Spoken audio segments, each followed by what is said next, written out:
You were born in August, in Culiacan, the capital of the state of Sinaloa. Your mother was screaming in a room with a single fan and peeling paint on the ceiling. Your father wasn't home at that moment. That doesn't mean you didn't have a father. It just means he wasn't home. Sinaloa in 1993 isn't what Netflix shows. It's dust on your teeth. It's the morning market where your mother sells tomatoes and wraps coins in cloth. It's dogs sleeping right on the asphalt because it stays warm all year. It's a basketball court without a hoop. It's the smell of burning trash and blooming orange trees at the same time, and you can't separate one from the other because that's what childhood smells like. Your neighborhood is called Las Quintas, not slums, worse. Slums at least know they're slums. Las Quintas thinks it's normal. Concrete houses with 3 rooms, a chicken or 2 in the yard, an image of the Virgin Mary above the gate. You have a TV, that counts as wealth. Your father works construction, your mother works at the market. There are 7 children, you're the 4th. Your name is José, like half the boys in Mexico. You're ordinary. That's important to understand from the start. Elementary school is 4 walls and a teacher, Doña Rosario, who shows up every other day because she has 3 jobs too. You learn to read. You're decent at math. At 6, you already understand how much a kilo of beans costs and how many tomatoes need to be sold to buy new sneakers. You won't buy the sneakers. You understand that too. On your street, there's a guy named El Tigre.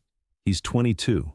He has white Nike sneakers, a gold chain, and a pickup truck with tinted windows. He always shakes your hand like you're an adult.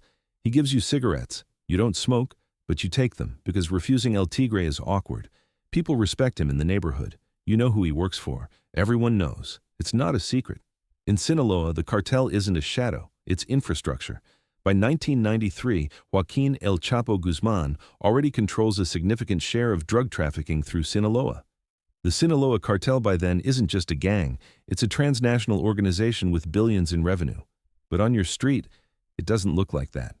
It looks like El Tigre with his pickup, like the envelope your father once receives and doesn't explain, like the local cop nodding to certain people and looking the other way. A system. Just a system. At 12, you drop out of school. Not because you're a bad student, because your father broke his arm at a construction site and money is needed. You start washing cars at a shopping center, $3 a day, sometimes $4 if you're lucky with tips. You're 14 when El Tigre first offers you a job, not a job in the cartel. No one says it like that. He says, José, I need someone to stand over there and call me if they see a police car. It's called halconeo, lookout work. You're a halcon, a hawk. You get paid 300 pesos a week, about $30, 10 times what you make washing cars. You stand on the corner, you watch, you call, that's it. No weapons, no violence, just standing. But you're already inside. You just don't know it yet. It's a mechanism sociologists have studied for decades. Cartels don't recruit through threats, at least not at first. They recruit through gradual involvement. First, you just stand. Then, you pass a package. Then you know too much to leave. It's not a trap. It's a staircase. And you walk up it yourself. 2 months later, you get a phone. Cheap, prepaid. You feel like an adult. Your mother asks where the money comes from. You say you're helping at a warehouse. She looks at you for a long time, then says, eat.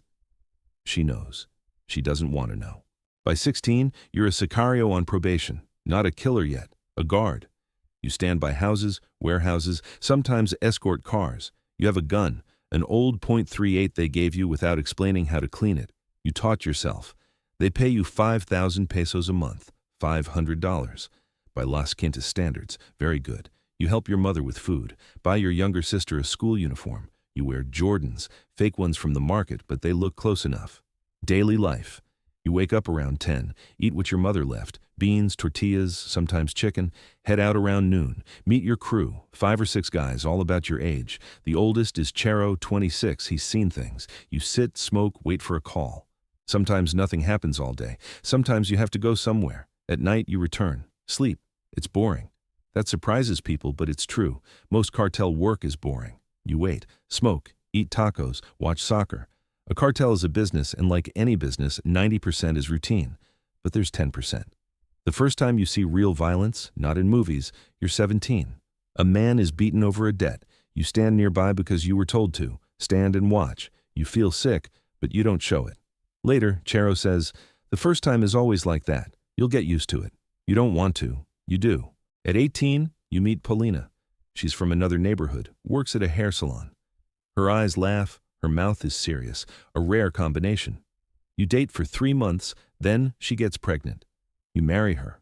Because it's right. Because your mother insists. Because you want to. The wedding is small. Yard, 100 people, musicians playing norteño. Chero gives you an envelope with money. It says, "God be with you." Paulina doesn't know exactly what you do. She guesses. She doesn't ask. This is a cultural constant in cartel regions. Women know. They choose not to know officially. It's the only way to live with it. Your son is born in February. You name him José Antonio. In the hospital, you hold him, small, red, screaming, and think, this is it. This is why. You think you'll leave. Once you save up, once things calm down, once you find another job, you think it sincerely. Everyone does. You're 21. Mexico is changing. In 2006, President Felipe Calderón will declare war on drug cartels and send the army into Sinaloa. But even now, in the early 2000s, tension is rising. Cartels split, alliances collapse. What was controlled chaos becomes war of all against all. On your street, it feels like this. Unfamiliar cars, people you don't know. Chero gets nervous. One of your guys disappears, just stops answering calls. No one explains. You get promoted. Now you're responsible for a small territory, 3 blocks. You earn more, 8,000 pesos a month. You manage 5 people. Sounds like a career. It is a career. The first time you fire a gun, not at a person, into the air during a territorial clash, you're 22. Your hands don't shake. That scares you more than if they did. Paulina sees something in your eyes that night. Everything okay? Yes. She looks at you for a long time. Then, eat. Your mother's line. Paulina knows now. Not guesses, knows. One night she says, Jose, I want to leave. Guadalajara, Tijuana, anywhere.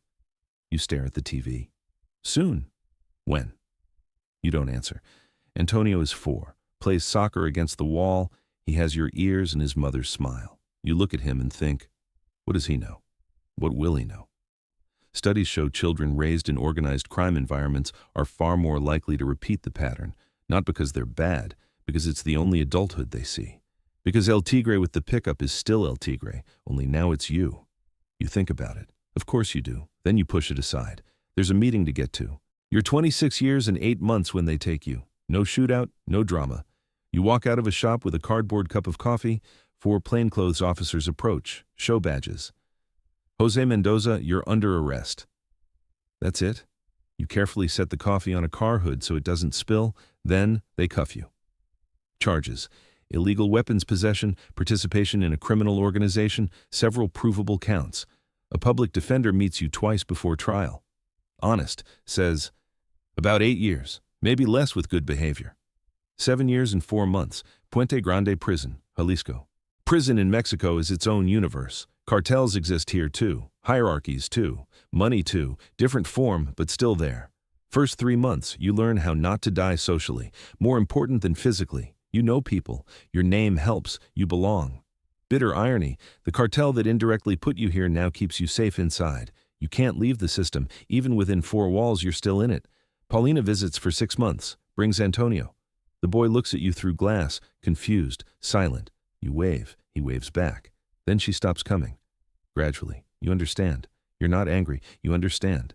She's doing the right thing. That's true too. You read. For the first time since school. Bible, Mexican history, a worn novel without a cover. Books don't magically change you, but they slow your thinking. Deepen it. You think, what if? If your father hadn't broken his arm, if school had a real teacher, if El Tigre didn't live on your street, then you stop. What if is useless. What happened, happened. You're 34 when you get out.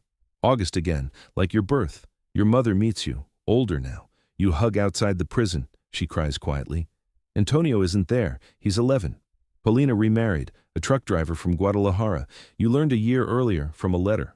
You're not angry, really. You return to Culiacan, live with your mother, look for work, harder than expected. A record is a mark. Construction won't hire you. Factories have lines, and you're not even allowed in line. An uncle offers market work, night unloading. You take it. People from your old life know you're back. They come, polite offers. Just talk to someone.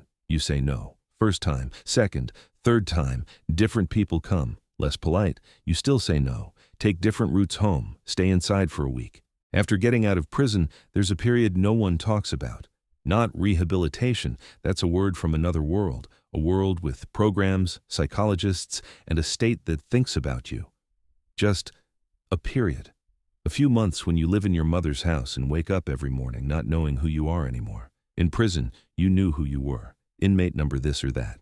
There was hierarchy, rules, a place. Here, emptiness. You sit at the same table you sat at as a child. Your mother puts beans and tortillas in front of you, the same as 30 years ago.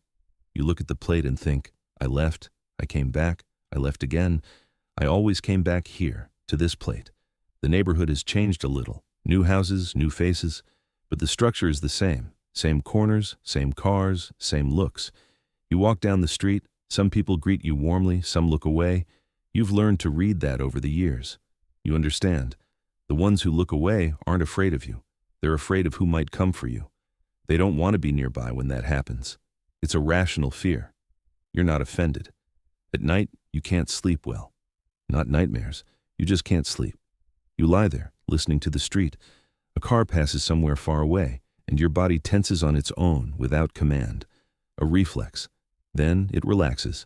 You lie in the dark for a long time, thinking about nothing in particular. Psychologists call it hypervigilance. You just call it life. You're 38 when your mother dies. Quietly, in her sleep, her heart, you find her in the morning. She looks like she's asleep, just doesn't wake up. You sit beside her for a long time before making the calls. Just sit. You think about how she never said anything directly, never condemned you, never justified you. She just always said, eat. She always left a plate. That was her position. Not acceptance, not denial, just motherhood, bigger than words.